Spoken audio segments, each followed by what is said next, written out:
Homage to Buddha Shakyamuni, homage to Manjushri, homage to all the lineage masters. Profound and subtle dharma is rarely encountered in eons. Now we can follow it. May we realize the Tathagata's meaning. To liberate all sentient beings, please generate unsurpassed bodhicitta. Next, we shall continue our study of the Guhyagarbha Tantra, which is also known as an overview of the secret commentary, Essence of Clear Light. In the Essence of Clear Light, we are currently in the section a general description of the three tantras, which is divided into three parts: the ground, the path, and the result. Specifically, we are looking at the ground tantra or causal tantra to be realized. This contains four parts, the first of which is revealing the ground as the intrinsic nature mandala. The second topic is how confusion occurs through not realizing that nature. This explains that because we don't recognize our own true nature, we become deluded and wander through samsara. We've already introduced the ultimate nature of all phenomena. It's neither mere emptiness, nor is it mere luminosity.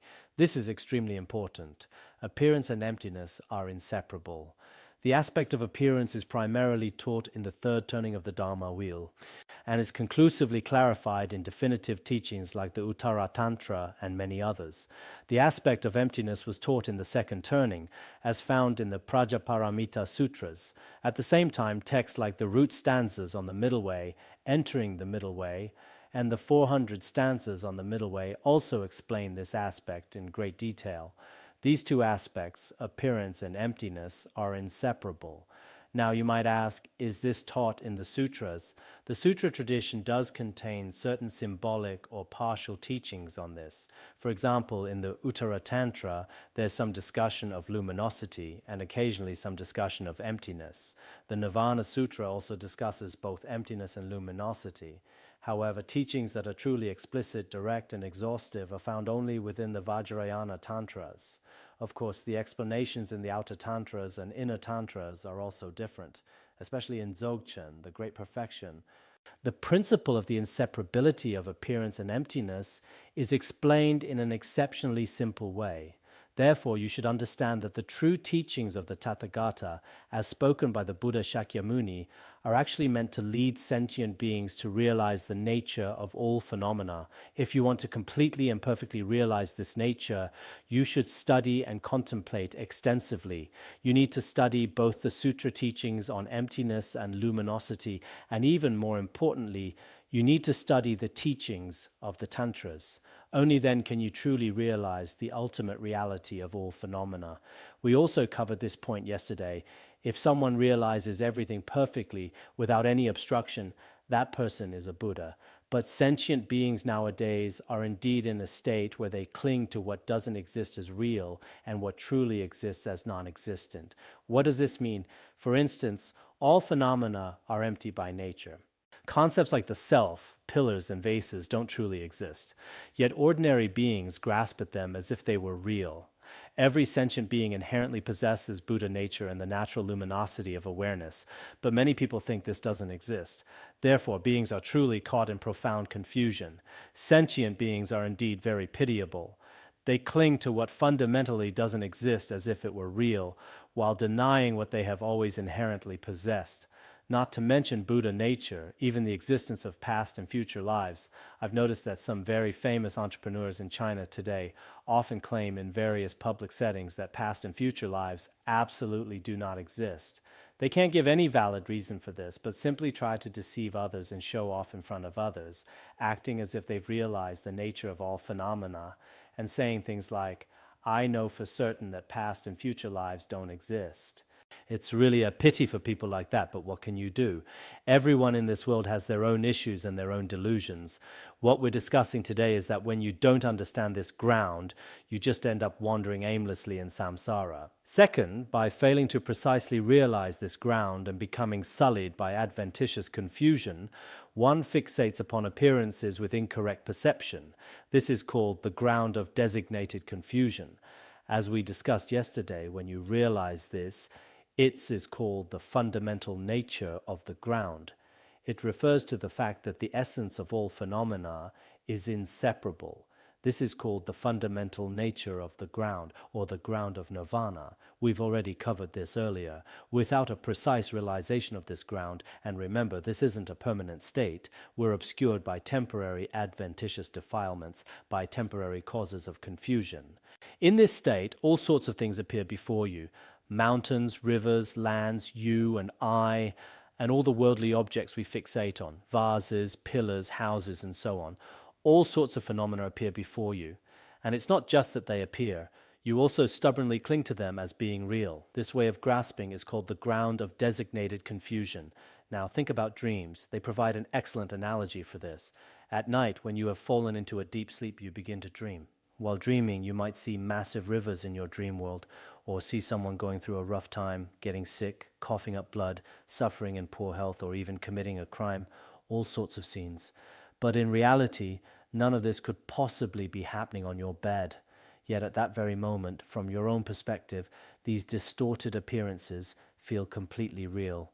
While you're caught in these distorted appearances, your confused mind clings to them tightly, believing they are 100% real. You don't even realize that you're actually lying comfortably in bed under 2 or 3 blankets.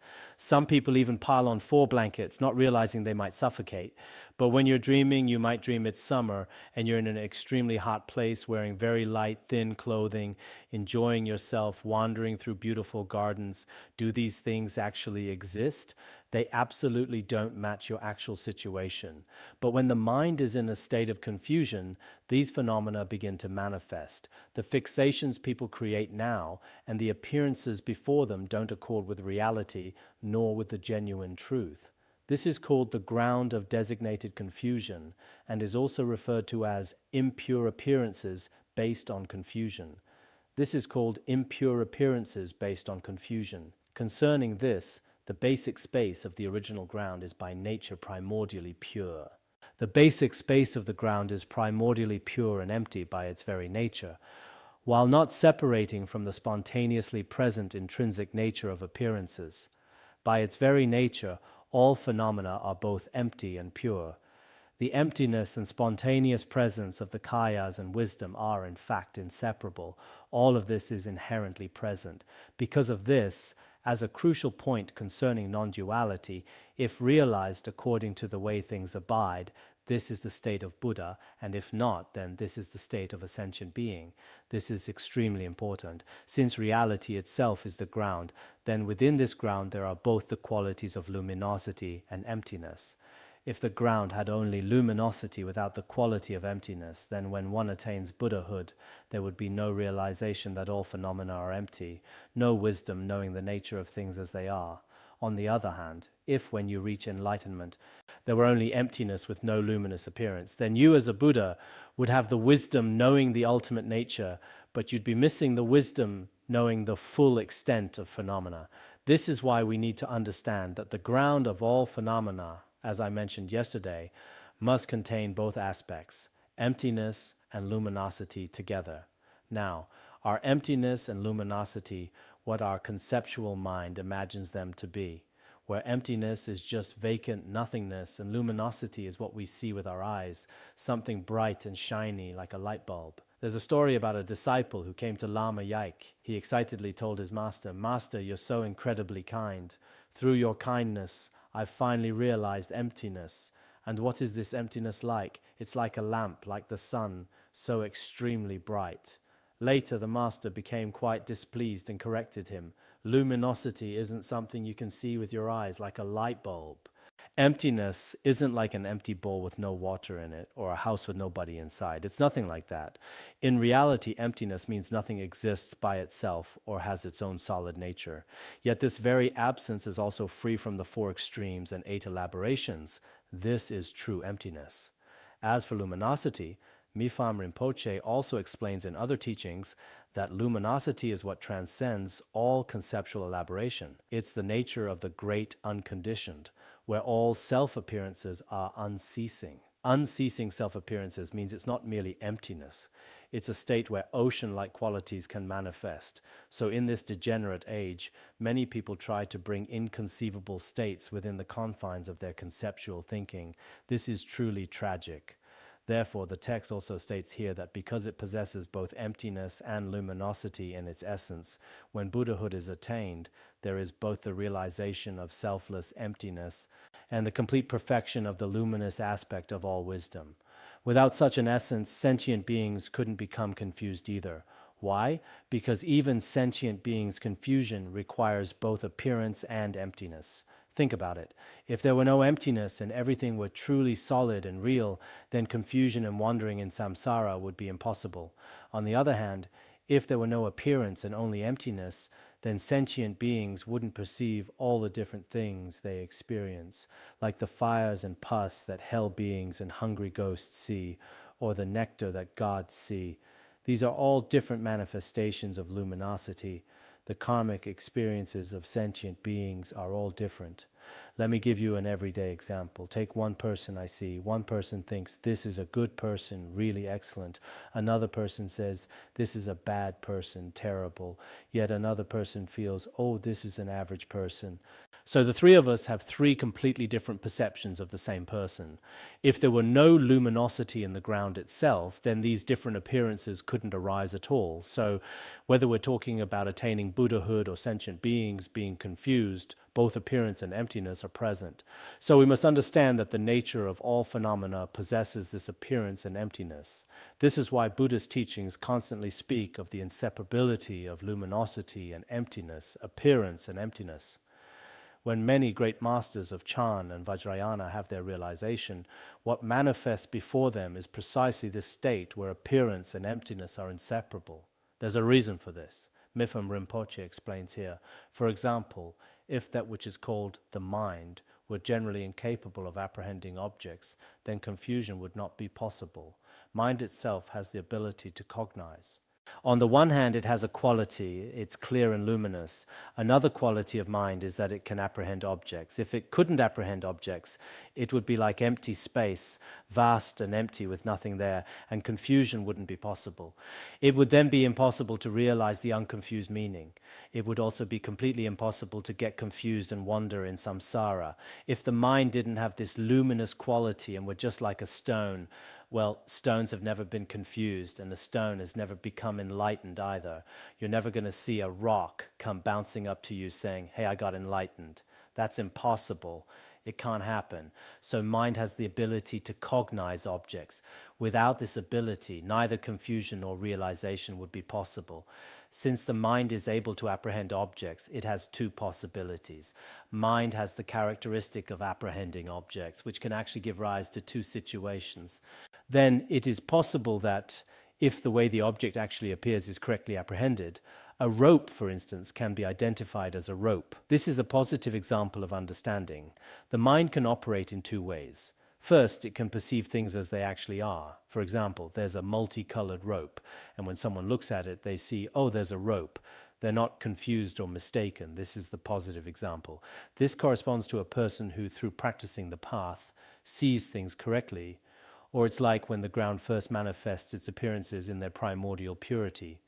In Vajrayana, we call this the ground and ground manifestation. This is very important. His Holiness Jigme Punsok Rinpoche, Mipham Rinpoche, and Longchenpa explain this extremely clearly in many of their Dzogchen teachings. So we need to carefully understand the distinction between ground and ground manifestation. When the ground manifests and you fully recognize it, it's like when a rope appears before you and you see, oh, this isn't anything else, it's just a rope. Then you pick it up without any fear at all. This is when your mind perceives the object exactly as it is.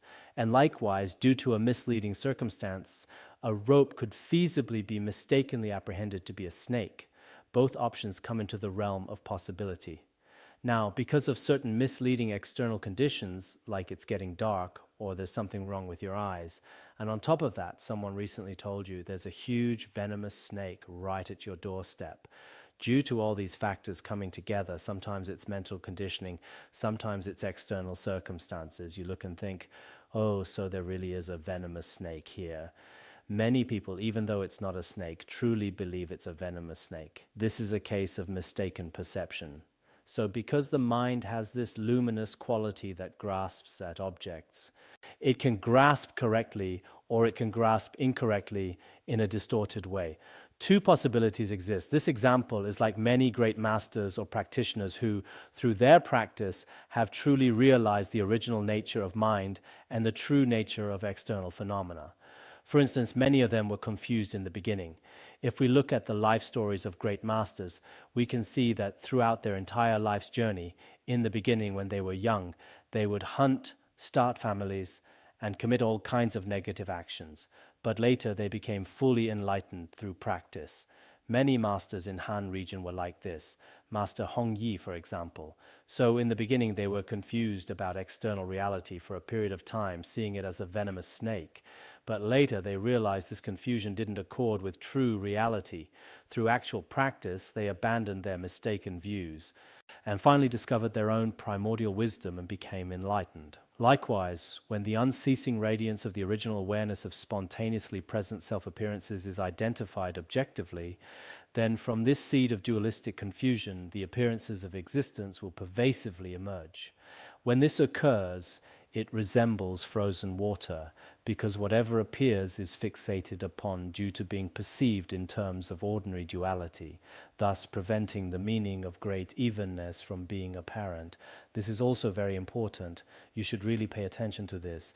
When I explain it just once, you might not fully understand, but afterward, you should review it again and again on your own. After reviewing, you may indeed suddenly understand certain key points clearly. The analogy just given explains the unceasing radiance of original awareness. As I just explained, if there were no unceasing radiance of awareness, sentient beings couldn't become confused and Buddhas couldn't achieve realization. So within the essence of all phenomena, or the original nature of one's own mind, there is this unceasing radiance of awareness. Because of the unceasing radiance of the original awareness of spontaneously present self-appearances through the seed of dualistic confusion grasping at objects, the appearances of existence will pervasively emerge. Generally speaking, at the very beginning, when awareness hasn't yet become nirvana and hasn't yet become samsara, it's called the original ground. This is actually what the sutras call, or what some teachings call, Buddha nature. Within this Buddha nature, neither confusion nor purity actually exists. But the ground does contain the potential to become either confused or pure. It can go either way, toward confusion or toward purity. So then, why do sentient beings become confused? When ground appearances manifest, they develop fixation on objects.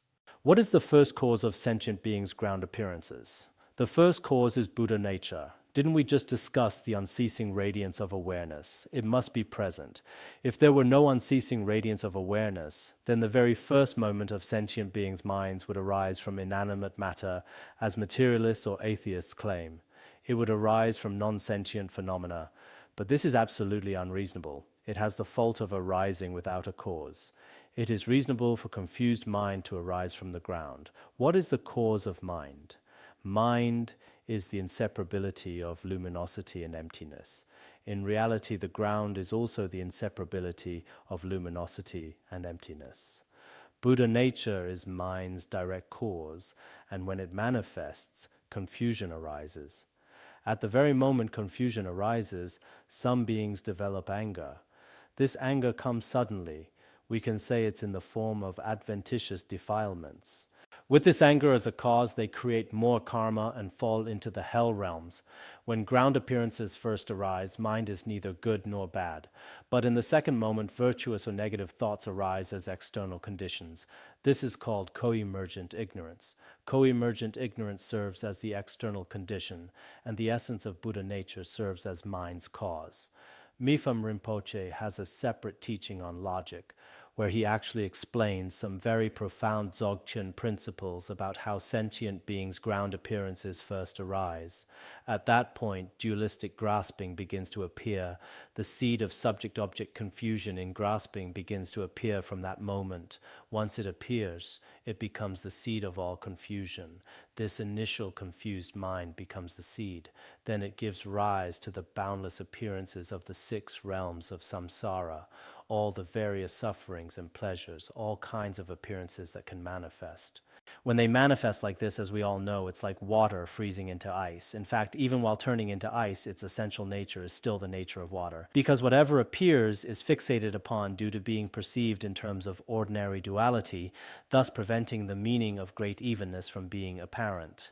Because later, just like sentient beings in the three realms of samsara right now, what appears before us are very ordinary dualistic perceptions, pillars, vases, all these appearances of beauty and ugliness, good and bad, all these dualistic appearances have emerged.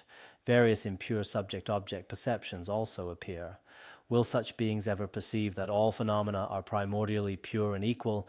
Absolutely not. Sentient beings nowadays are indeed pitiable. The true nature of phenomena before us is purity and emptiness, but this purity and emptiness don't appear to us. The reason they don't appear is that ignorance has already disturbed our minds. The essence of mind is actually very pure, but because we fail to recognize it, we now wander in samsara, experiencing suffering. Since this mistaken conceptual mind is not complementary with the nature of wisdom, our perception right now is completely inverted. We cling to what doesn't exist as if it exists, and we deny what does exist as if it doesn't. This is total distortion. Does this inverted mind accord with the true wisdom of selflessness? Absolutely not. The truth of the intrinsic nature abiding as the ground fails to emerge. Therefore, the meaning of the pure ground we discussed over the past couple of days has completely ceased to appear before sentient beings. It's just like when someone goes mad. They can no longer see the true nature of the mountains and rivers. They only see distortions. Sentient beings now are truly intoxicated by the wine of ignorance, just as the Bodhicharyavatara describes. Once intoxicated, everything they see is distorted. Some people might think, how could it be distorted? What I see is real. But that's not necessarily true. You have no valid basis for believing what you see is real. You see a red pillar existing there, you think it's real.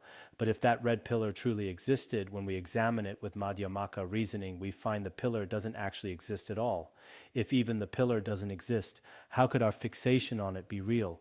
Or take another example, everyone thinks I exist, but when we analyze this I with Madhyamaka reasoning on selflessness, it turns out I doesn't exist at all. No one can deny this. The I doesn't exist, yet we believe it does. This is completely unreasonable. This is why senior masters and great practitioners have taught that if you truly want to master the view of the Vajrayana, you must first establish the Madhyamaka view of emptiness as your foundation. This is essential.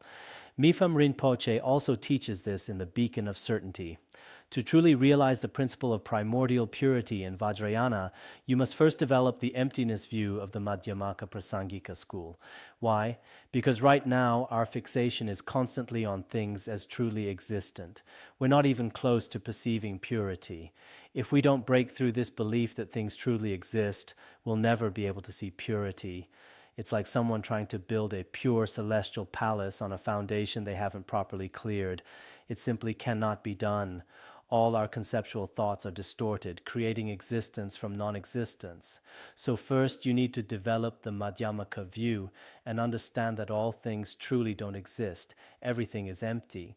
Once you really have this view, you can go further. Not only are they empty, but all conventional appearances are actually the very nature of the five Tathagatas and five consorts. For instance, the five aggregates are the essence of the five Tathagatas, and the five elements, earth, water, fire, wind, and space, are the essence of the five consorts. So these five Buddhas and five consorts, they're not separate from everything around us. They are everything, both inside us and outside us. When you see this, you'll naturally and easily develop the view of primordial purity. Mipham Rinpoche has a commentary on Chankya Rinpoche's Great Perfection song. In that commentary, he explains that for some people, they must develop firm conviction in both purity and emptiness. When this conviction arises, the distorted beliefs that go against purity and emptiness will naturally dissolve. That's the basic idea. This doha is actually very important. Chankya Rinpoche was originally from the Gelug school, but his Great Perfection song of realization is extremely profound. Among Mipham Rinpoche's works, there is also this commentary. His Holiness Jigme Phuntsok Rinpoche taught it in the past. When I was young, I loved to sing it often, but now my voice isn't good anymore. the original nature dwelling as the ground no longer appears. As our fixation grows stronger, we can't see the true nature of things anymore. Because of our grasping at true existence, we can't see emptiness or purity. So the truth of the intrinsic nature abiding as the ground has completely ceased to appear. Only confusion is left to arise. Although there are countless distinctions concerning the details of the way confusion obscures the fundamental nature, in short, there are 4 occasions of obstruction. We just discussed these obstructions, right? They don't exist in the essence, they're just temporary confusion showing up. This confusion obscures our Buddha nature. If we were to explain all the ways it obscures, the extensive commentaries on the Guhyagarbha explain all the ways it blocks us in great detail, but we can sum it up in 4 main points. First, while one is awake, the cognitions of the 6 collections are so grossly and keenly engaged with their objects. During the daytime, the 6 consciousnesses, eye, ear, nose, tongue, and so on, are busy with external objects. At this time, that by fixating upon the varieties of ordinary appearances, the perfectly pure magical matrix of phenomenal existence, the intrinsic nature of the Nirmanakaya is obstructed. When we get caught up in external things, our daytime thoughts are really rough and really clear. In this rough and clear way, we grab onto external things as truly real. What do these rough conceptual thoughts obstruct? They obstruct the primordial purity of all phenomena. Everything is like a magical display, but we can't see this Nirmanakaya nature. Our daytime conceptual thoughts are actually the Nirmanakaya of all phenomena. But the Nirmanakaya doesn't necessarily mean a physical form like Buddha Shakyamuni with the major and minor marks.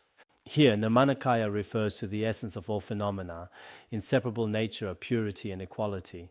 But we can't see this. Our rough thoughts block it. Sometimes the ultimate Nirmanakaya can be explained this way. To purify the obscuration, there's a special empowerment in Vajrayana. Among the 4 empowerments, the first is the vase empowerment. The vase empowerment purifies these habitual tendencies. All the confused appearances we have during the day are purified through this empowerment. The practice method for purifying this is mainly the generation stage. Through the generation stage and vase empowerment, we gradually eliminate the obstructions of the waking state and gradually recognize the true nature of Nirmanakaya. Second, while one is dreaming, the phenomena of wind mind appear as a variety of erratic hallucinations. By fixating upon that, the wisdom of self-appearances, the intrinsic nature of the Sambhogakaya, is obstructed. As we all know, when we sleep, many of our dreams actually arise from our mind relying on the body's energies and winds. Don't we often speak of winds, channels, and essences? The moving aspect is wind. Wind doesn't have to be the wind blowing outside. If a room is tightly closed, there may not be wind at night. What we're calling wind here means the moving aspect. That's what wind or energy is. Our mind creates all kinds of fuzzy dreams from the external moving forces. During sleep, we dream of this and that. Some people even dream while listening to teachings. These impure appearances show up in our own dreams. If we cling to them, they obstruct the Sambhogakaya. The Sambhogakaya mainly refers to luminosity. If we practice well during the day and recognize the essence of the Nirmanakaya, inseparability of appearance and emptiness, then at night during sleep, especially if we practice dream luminosity, we can recognize the nature of the Sambhogakaya. Through the secret empowerment, we can purify the obstructions of the dream state. By practicing completion stage methods like the self-path approach, we gradually transform all the moving winds, all the confused dreams into purity. Then we truly recognize the luminous Sambhogakaya. Of course, the Sambhogakaya here doesn't necessarily have to be like Vajradhara with the 13 Sambhogakaya ornaments. It's not necessarily like that. In Vajrayana, we call the luminous aspect complete with all qualities the Sambhogakaya. This is how it's explained. Third, during deep sleep, the movement of the mind and mental events cease. With no recollection whatsoever, as we all know, when we enter the deepest sleep, there are no dreams or conceptual thoughts. It's like being dead. You fall asleep at 10:30 at night, and when you wake up, oh, it's 6 o'clock. Ah, 6 o'clock. How did it become 6 o'clock? In between, before you know it, you've already fallen into deep sleep. At this time, all mind and mental events have completely ceased. Like aimlessly roaming in darkness, the intrinsic nature of the non-conceptual Dharmakaya is obstructed. because at this time there's no luminous aspect whatsoever. It's like wandering in darkness. This ignorance actually obstructs the nature of the non-conceptual Dharmakaya. The Dharmakaya is originally emptiness. Everything is empty. If one practices dream luminosity well during deep sleep, one can recognize the Dharmakaya. Some great masters have recognized the Dharmakaya during deep sleep. To purify this obstruction, we receive the wisdom empowerment. Through the wisdom empowerment and the completion stage practice of the other path, we can purify the Dharmakaya obstructions and truly recognize the true meaning of emptiness of all phenomena, free from any positions or limitations. This is called dharmata. Fourth, during sexual intercourse, this can refer to meditative absorption or sexual union. All gross sensations are subdued by the experience of climactic ecstasy. At that moment, the gross sensations normally present are subdued by worldly bliss. Fixating upon and holding that sensation obstructs the intrinsic nature of the non-dual svabhavika kaya. Because of this fixation, it creates certain obstructions to recognizing the svabhavika kaya. To purify this obstruction, there's the fourth empowerment in Vajrayana, the great bliss empowerment, or the word empowerment, which purifies this obstruction. Through practicing the great perfection, we can actualize our own non-dual svabhavika kaya. When there is perpetual wandering and confusion, the meaning of the indwelling four kayas cannot be known. This means that sentient beings in this world can't recognize the true nature because of this confusion. Given that it is virtually impossible for this confusion to occur without a root cause, some people might think this way. Didn't we just say that confusion arises from the ground? This confusion can't arise without a root cause. Nowadays, many people in various schools like to ask, what is the very first ignorance? The text explains it here. The common vehicles teach that the root cause amounts to the mental event of ignorance. The mental event of ignorance, in the Abhidharma and other Mahayana sutras and shastras, we often talk about grasping at a self and grasping at mine, or ignorance. In the 12 links of dependent origination, it's the first one. This is called the cause of confusion. Generally, the view that samsara is beginningless is accepted. If samsara is beginningless, then there's no definite first beginning. Samsara is like a circle without end or beginning. That's the principle. So then the cause of confusion is ignorance. In the Tantras, it is taught that due to the contributing circumstance of the arising of duality, through the action of the subtle semen, red essence, and wind, these three, there comes to be the habit of the transference of the three visions. The Tantras explain it somewhat differently, because the Tantras accept that from the ground appearances manifest. Buddha nature exists within the ground. The appearing aspect of mind is like waves arising from the ocean. It gives rise to a kind of movement, and when this movement occurs, without recognizing its skillful display, subject and object arise. Gradually, this forms a subtle wind. One is the unceasing luminous appearance we just discussed, the cause of luminosity, combined with external conditions, ultimately forming the action of essence, blood, and wind. As for essence, blood, and wind, in the ground itself, some say these three should exist in the ground. Others say they don't exist in the ground, but the potential to produce them in the future should be there. There are certain differences here. For instance, ordinary steel, not stainless steel, has no rust on it when it's newly made, but it can rust later. Similarly, when mind first arises, it has this quality. The external essence, blood and wind, can act on it. After they act on it, it transforms into the habit of the transference of the three visions. The three visions refer to the form realm, formless realm, and desire realm. The ground of ignorance habits that can manifest and transform into all three realms. This is called the habit of the three visions. This is the cause of samsara. In Vajrayana, the habit of the three visions is said to be the cause of samsara. When we studied the ascertainment of the three types of vows, this was also mentioned. In the sutra teachings, ignorance is said to be the cause of samsara.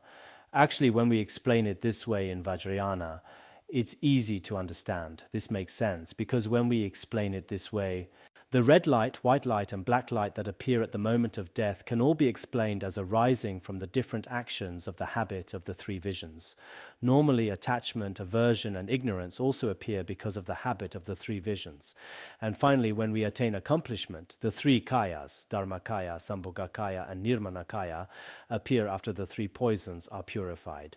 Actually, in other Vajrayana teachings, there are many explanations on this. Even the subtle wind mind itself arises from original unceasing self-appearances. Without the unceasing self-appearance as a cause, none of this could appear. It must be known that all vehicles' explanations concerning the ground ultimately lead to the ground of the Great Perfection. The ground explained in the Great Perfection is the most ultimate. It holds up under any examination, whether from scriptural or logical reasoning. Third, the way confusion never departs from the nature. Even at the moment appearances occur, not even a particle differs from the intrinsic nature of the ground. Even while becoming a sentient being, its essential purity has never changed, not even a particle. Likewise, even while a conch appears to be yellow, because of the abiding nature of its whiteness, the original color will not change. When someone with an eye disease looks at a white conch, it appears yellow, but the white conch has never actually turned yellow. It's only that your eye faculty has a defect. Similarly, right now when we see all the impure sentient beings in the outer world, their essence hasn't increased or decreased in the slightest. We can say this. In this way, whether phenomena that include all appearances of existence are understood or not, they never waver from being the intrinsic nature of great purity and evenness. It also states in many profound sutras, this is also quoted in Finding Comfort and Ease in Meditation and Finding Comfort and Ease in the Illusoriness of Things. Whether all sugatas appear or not, the nature of phenomena has always primordially abided as such. Thus, it is as taught. Yesterday, I think I quoted this. The wording might be slightly different, but it's actually the same quote. Whether Buddhas appear in the world or not, whether you recognize the nature or not, the essence of all phenomena has always dwelt in purity and equality. The essence of all phenomena has indeed not diminished in the slightest. It's just that most sentient beings are confused and haven't recognized it. The sounds we hear aren't the true reality. The forms we see, we also haven't truly recognized them. All the conceptual thoughts arising in our minds, we also haven't truly recognized them. Once we recognize them, they're not what we experienced while in confusion. Actually, without departing from these, there is one unchanging, inconceivable, original nature. What follows now, fourth, how confusion is reversed. Earlier we discussed how the ground is unceasing, and in between confusion arises. When confusion occurs, the ground has never departed from its essential purity and evenness. Now we'll explain how confusion can be completely reversed. Sentient beings have already become confused from the ground. Even in confusion, the essence has never left, but we're already confused. So how do we get back? How do we recognize our original nature? As long as we completely eliminate the confusion, we can return to the original state. Some people might ask, will I ever have a chance to go back to the original nature? Is there any hope? Some say it's no longer possible, but there is still a chance. We can truly recognize the original nature by relying on authentic, perfectly pure wisdom in harmony with the way things abide. This refers to the wisdom of first Bhumi Bodhisattvas and above, which perfectly accords with reality, or through the deeds of exceptional prajna consistent with that. What accords with it is generally the wisdom of the path of accumulation and path of preparation. Confusion will be reversed.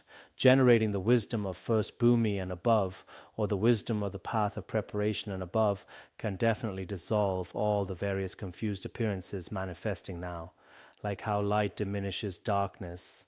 Some people might think, since beginningless time, or throughout such a long time, we've already been confused, so how can we remove it in such a short time now?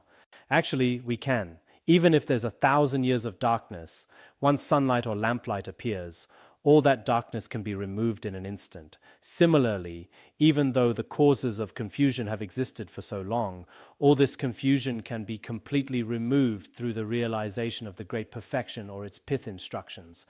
Nevertheless, for beginning practitioners whose minds still possess ordinary subtle fixation, their ordinary appearances will still not be reversed, even though an exceptional view of mantra may have been cultivated in their mind streams, and all doubt concerning the way the ground abides has been severed through study and contemplation. There's a process here. What kind of process? For instance, through study and contemplation, we cut through all our wrong ideas about the ground.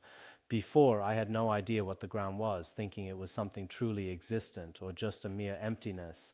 But through study and contemplation, I realized, oh, that's what it is. Many wrong views are eliminated, and in one's mind stream, the Vajrayana view of the inseparability of equality and purity has arisen. For such beginners, the ordinary clinging at first will gradually get lighter, even though they used to be so attached to everything. Many worldly people nowadays are extremely attached to everything, their families, their lives, fame, and status. But finally, you will understand that everything you're attached to now is actually just confused appearances.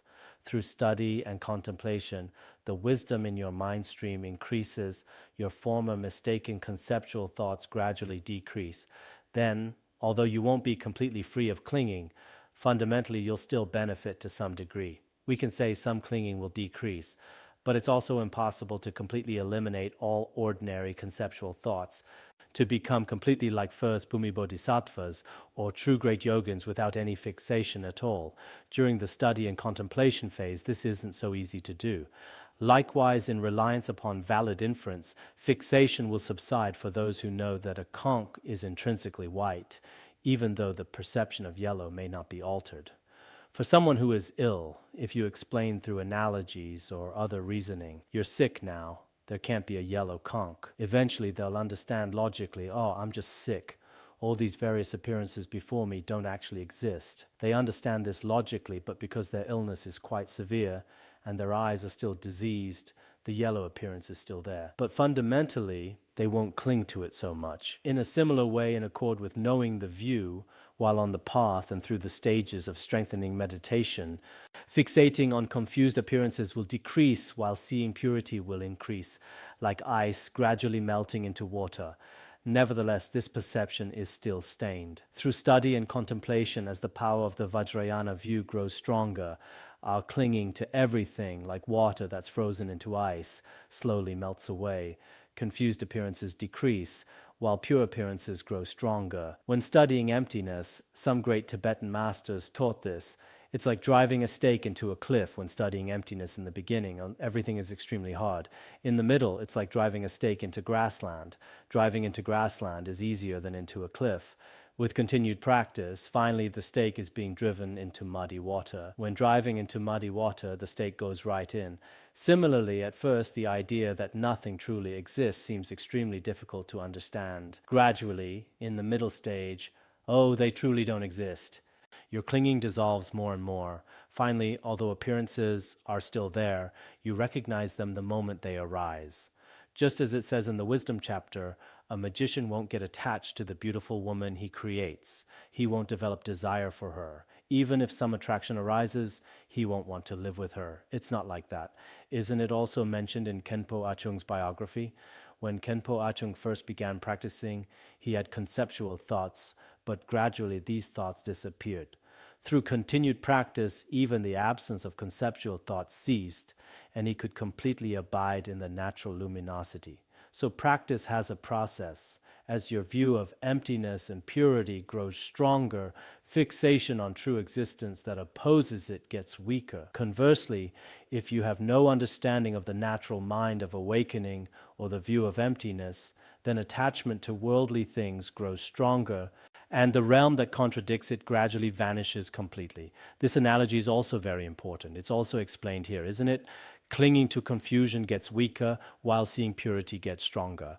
But at this point, since one hasn't yet reached Buddhahood, there are still some appearances in the world, there are still some stains, but these stains can actually be completely eliminated in their essence. Finally, when the subtlest seed of confusion is completely purified, like when attaining Buddhahood, then there will only be wisdom, like ice that is now only water. Through the strength of this accomplishment, there will be no reversal back to confusion. At that time, it's like mercury that's been purified. It will never be poisonous again. There's no going back. This is revealed in the root Tantra as follows. How astonishing from the essence of the Sugatas, and the quote continues, whatever deluded phenomena exist in the world. The later part doesn't seem too difficult. Let's stop here for today. Good.